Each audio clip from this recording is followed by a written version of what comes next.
I'm Mikayla, and I'm a human of Southgate.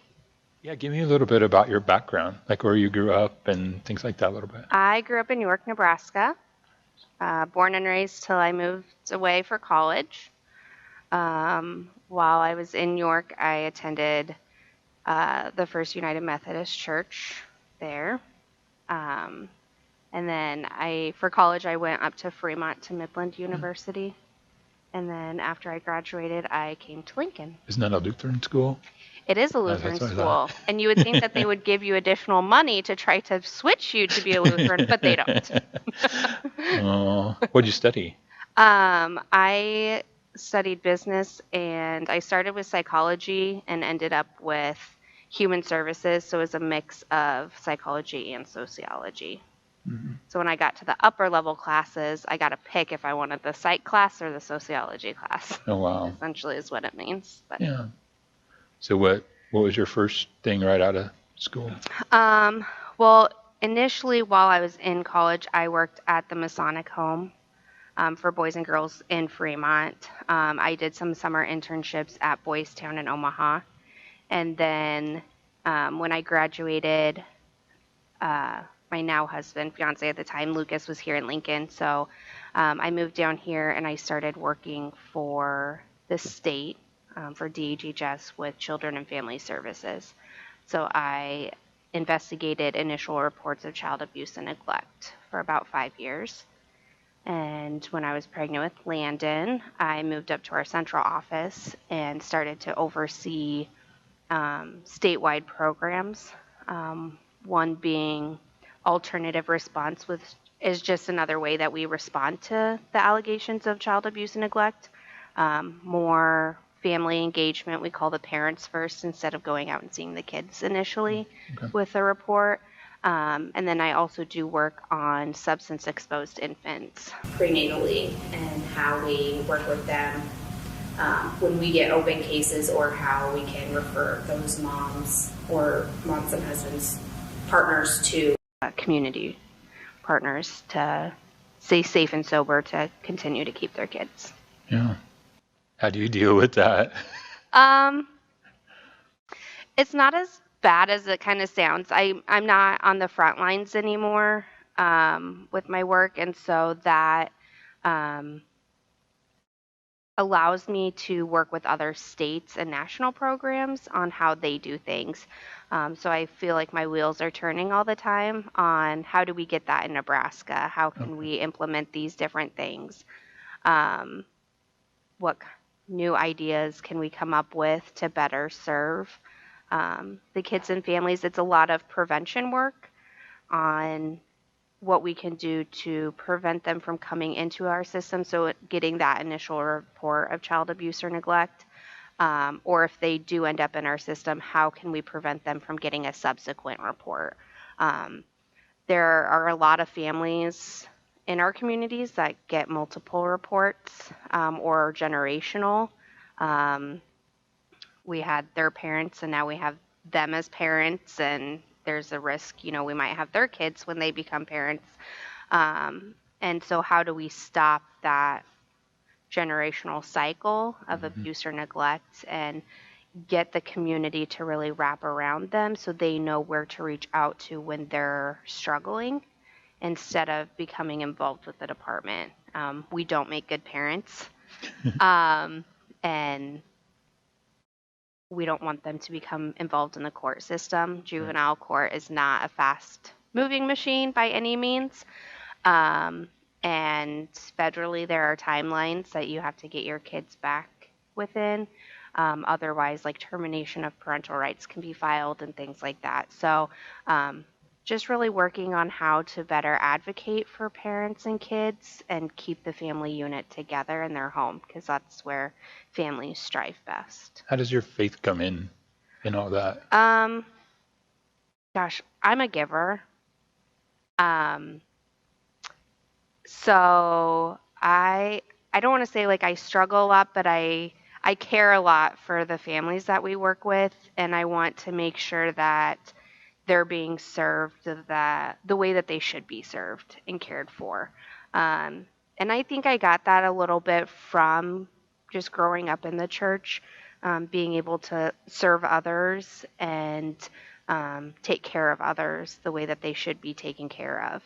And so a lot of my work, and right now I am working directly with families in Omaha, doing some ongoing casework with court cases, making sure that their rights are being advocated for and we're progressing so that they can be back together as a family. Um, so it's a strain because the world isn't always very kind. And so just trying to make everybody see the kindness that is out there, I guess. Yeah. Well, kudos to you for that work, because I'm sure that's not easy work. How did you become a Christian? How'd that come on? My mom, growing up, we went to church every Sunday, 8:30 church. We were the only kids there, my brother and I. I don't know how many times I had to stand in the front and sing Jesus Loves Me with my brother. Because we were the special music, because we were the only ones, young ones there at 8:30. My mom had me dedicated to the church when I was born. And it wasn't until I was in 4th grade that I was actually baptized in our church. I remember that still pretty vividly in my mind. My mom wanted me to make that decision and to fully understand what that meant. Even at 4th grade, I don't think I really understood, but I was becoming more involved in the church, saying the prayers that we always say, singing normal songs that we always sang for different parts of the service. And just kept kind of getting involved that way. But my mom, it was just something that we did. There was no exception to the rule of going to church at 8:30 on Sunday. Same. Was faith a big part of your life growing up? Obviously it was, right? Yeah. My mom's family is very religious. Gosh, my grandpa I don't even know how many times he's probably read the Bible front to back. My whole mom's side of the family, I didn't really grow up knowing my biological dad. Very involved in the church. And so for me, it was just, that's what we did. Yeah. There was no alternative to it. And so it was just, that's what I felt like I had to do, was continue to be in a church, going to church somewhere.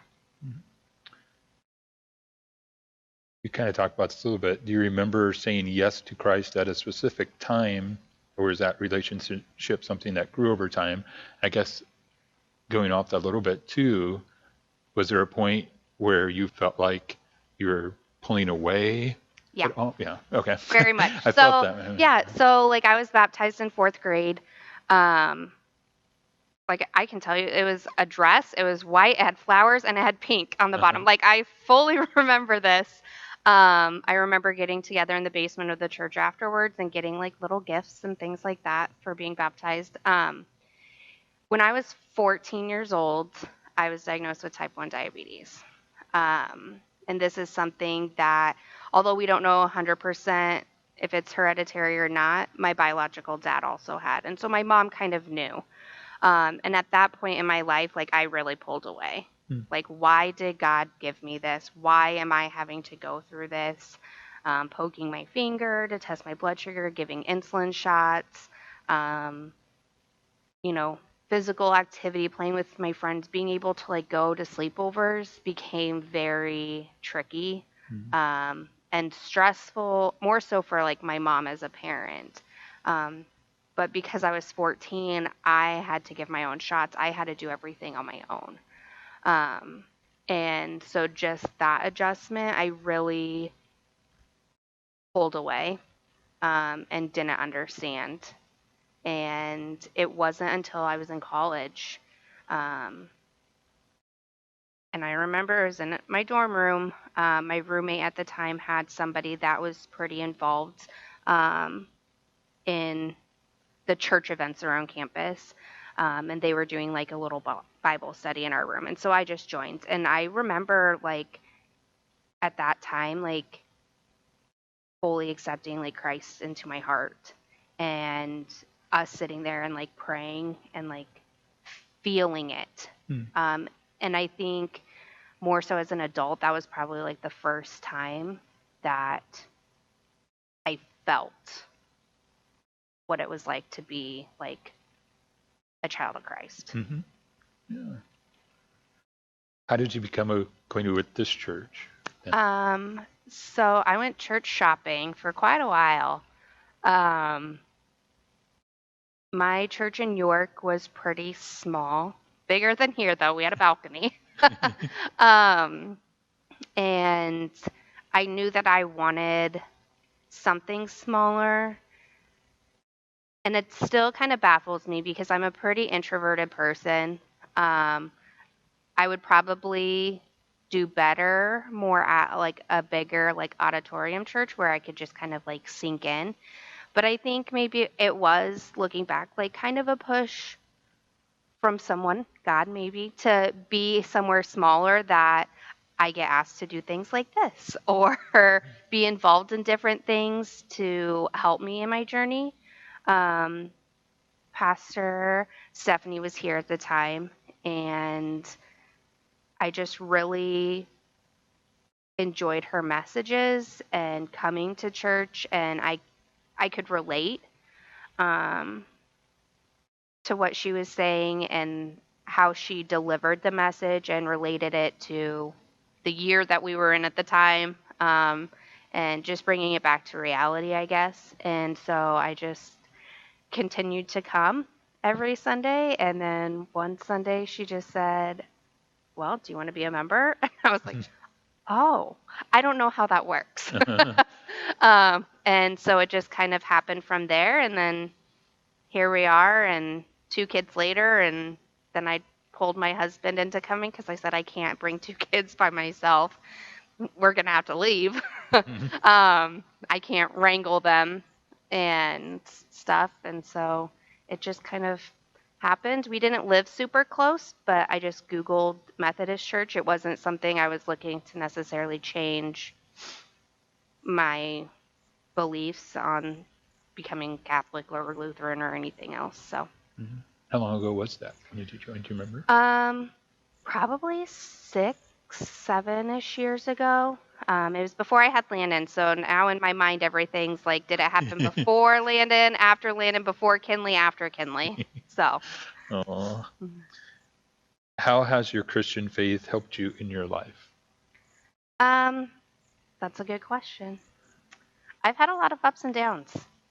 I've questioned a lot of things, especially the past kind of 2, 3-ish years. I always felt that I didn't have a choice but to be in a church. It was more of an expectation. I didn't feel that I had the ability to think for myself and like question things until more recently. Sorry. Yeah. And I think I don't really remember your question, but I think like I'm just still on my journey, and finding out like where I'm at. I reached out to Pastor Amy at a time that I was really struggling. COVID's really, I think, tested a lot of people. Politics. My family relationships have changed because I've started to question things, and I've learned that maybe I'm not on the same page with what the rest of my family thinks. And I feel like I'm being able to find my voice and question things. And when I talked to Pastor Amy about it, she reassured me that it's okay to question and that God wants us to question because we're digging deeper into our faith, to find, our journey, and it's good to ask those questions and to just dig a little bit deeper. An experience when your faith helped you through a difficult time. Thinking Um, back on that a little bit. Lots of things. So first, I mentioned like my diabetes and really being pulled away. Um, Initially, that's what I wanted to go to school for, was more so like counseling, for kids going through what I went through, but that go through it at a much younger age. Um, I mean, usually people don't like to get shots, Yeah. things like that. So I remember sitting at my kitchen table the very first night that I had to give an insulin shot and sitting there for probably 45 minutes, um, just trying to get like closer and closer and closer to my stomach to do it. And so I wanted to be able to help other kids through that experience. Um, and so that's initially kind of where I started. And then, as I was taking like psychology classes, I really liked it, but I was required to take a sociology class. And then I really liked working with groups of people and not just individuals. I wanted to kind of be able to do both. And so I think, um, through that, it just kind of started to lead me into like my career. Um, and so I think that was, in a way, like God's way of kind of pulling me towards like, you don't have to focus just on one thing, but you can focus on, bigger things. Um, Through my career and being a caseworker, we've had cases of more so medical neglect with kids that are diabetic and their parents not doing. And so, I've been pulled in on those cases. And so it's, I'm doing what I love in helping families, but it's also bringing me back to kind of where I started, with that hope and dream of what I wanted to do. And then, I would say more recently, when I had Kinley, um, she was in the NICU for 32 days, and Landon was at home and he was 2, and so I had to split my time. He couldn't be up at the hospital except for one time a month for 1 hour, because she was born at the end of March, so it was flu, RSV season, things like that, and the struggle of we didn't want Landon up there with all the cords that she was hooked up to initially and things, and I really struggled being in a little itty bitty room every day by myself. I mean, Kinley was there, but, um, every day, all day, that's just kind of where I sat. And, I haven't shared this with very many people, but there's a little like patio garden area outside at the NICU at Bryan. And it was a Thursday. I went out there and I just cried and cried. And again, I was like, why? Like, why couldn't my body, um, carry her any longer? So when she was born, she was early, but her lungs weren't fully developed. And that was primarily while we were in the NICU. Um, but then, of course, like once her lungs were developed, we had to make sure she was feeding and all that stuff. So it's quite a process. Um, and I remember thinking I was going to jump off the balcony. Um, I'm not really sure why, but there was something that, like, I walked over to it to look, and there was just something that, like, pulled me back to go sit back down on the bench. And I kind of took a deep breath and went back inside. And that was it. And, there wasn't, like, a lot of, like, thought through it. It was just kind of like, like when you imagine those pictures of like Jesus like walking on water, just kind of like gravitating, like that's kind of how I felt. Wow. That like I wasn't necessarily the one doing it, but something was just like carrying me around. Right. And ironically enough, like my mom came and stayed with me that night in the NICU. I had called Lucas and said, I'm not coming home tonight. I was very cautious of how I was physically and mentally around Landon, at that time. And I knew that I didn't want to be around him when I knew I was struggling. And so Lucas called my mom and she came up and stayed, that night with me at the hospital with Kinley. Usually I would go home and have supper with Landon and put him to bed. And then I would go back up and spend the night all the way until it was supper time again, and then go back to see Landon so I could see both kids. But yeah, that was probably like the most recent kind of time that I felt like touched, and kind of given that sense of like purpose of being here again, and that like my time's not done. Good. Um, Describe a time when you felt God nudging you out of your comfort zone. Um, I think all of those times, Yeah. but over the past probably 2-ish years, especially, like I've just trying to like find my voice, and um, I've found to like advocate more. Um, I've always had to do it within my job and stuff, but just being more vocal outside of that. Um, I mean, social media kind of hit when I was getting into college and things like that. So, um, being a part of that and just having my voice there, having conversations with more so like my mom about, well, why do you think this, or why do you believe that?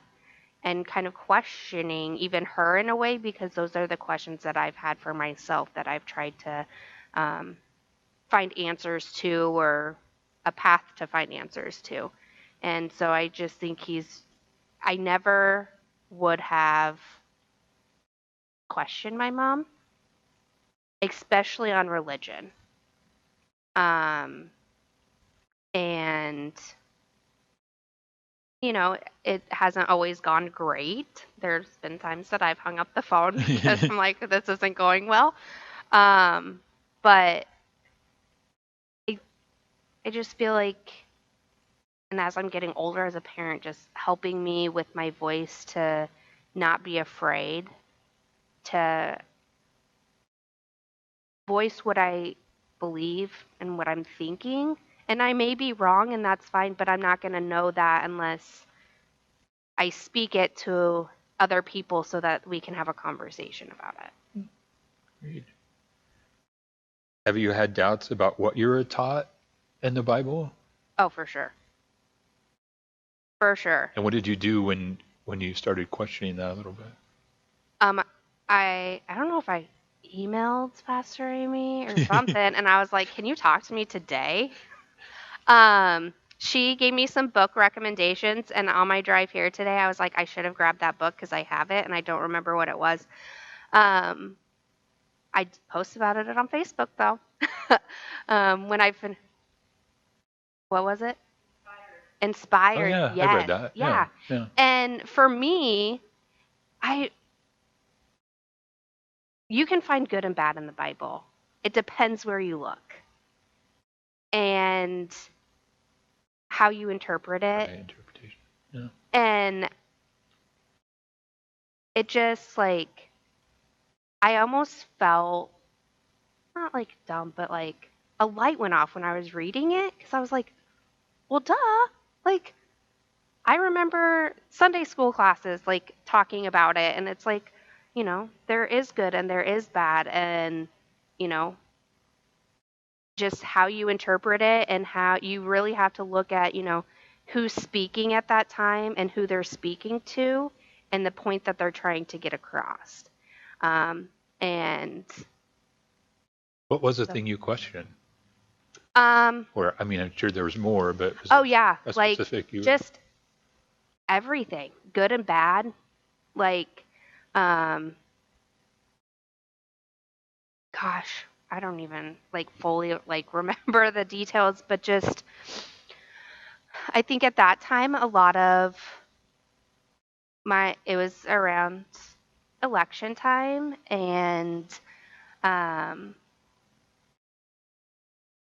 being kind to other people, whether they're gay or straight, and being told you can only be straight because that's what the Bible says, or, but then um, reading in the Bible like men having multiple wives and stuff. And things like that. And it's like, okay, well, that was okay then, but why isn't it okay now?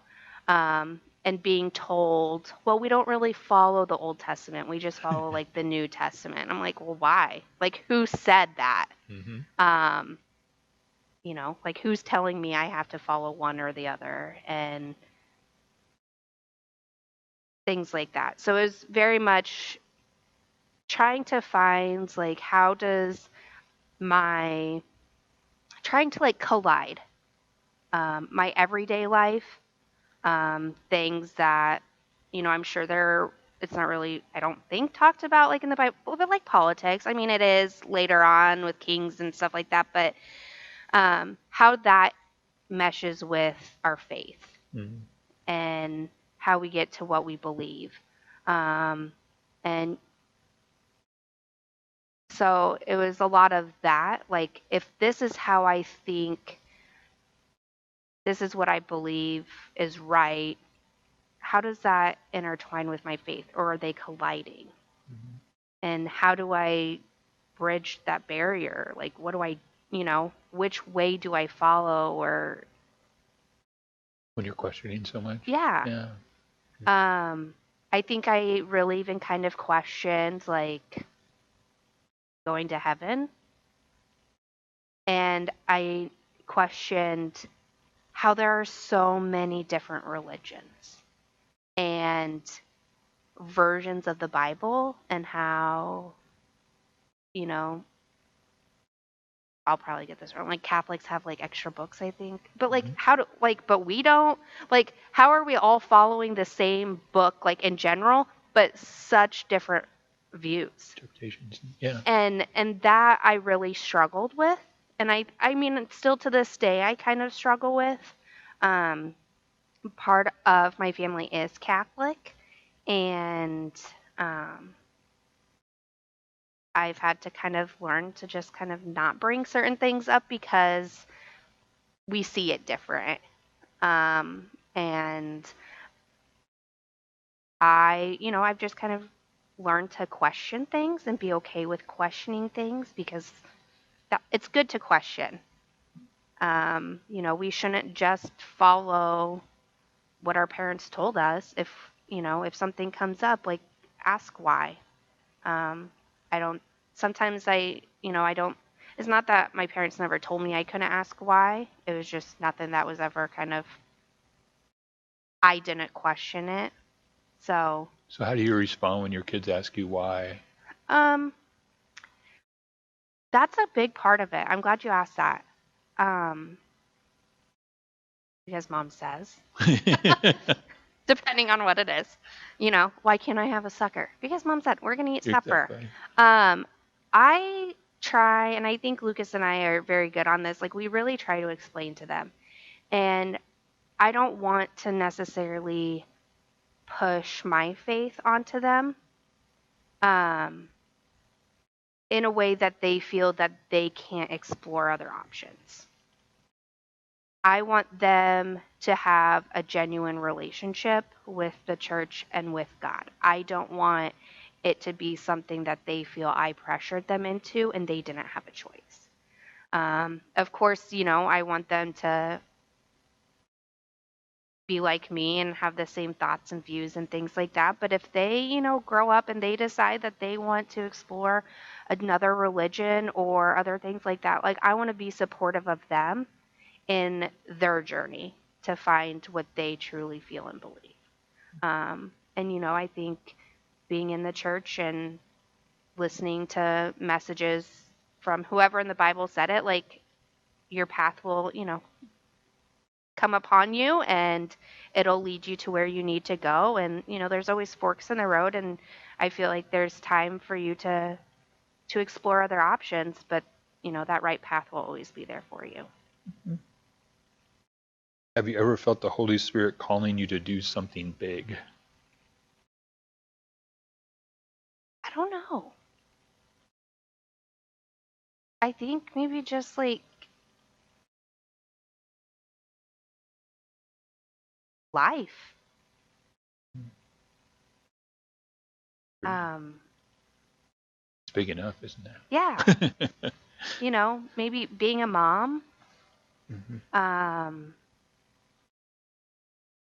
just the interactions I have with people, I think, I think there's something to be said with how we've grown up and what we believe and how that probably dictates, things in our everyday life and how we go about it. And so I think it may not be so big and profound, but in small ways it makes it big Yeah.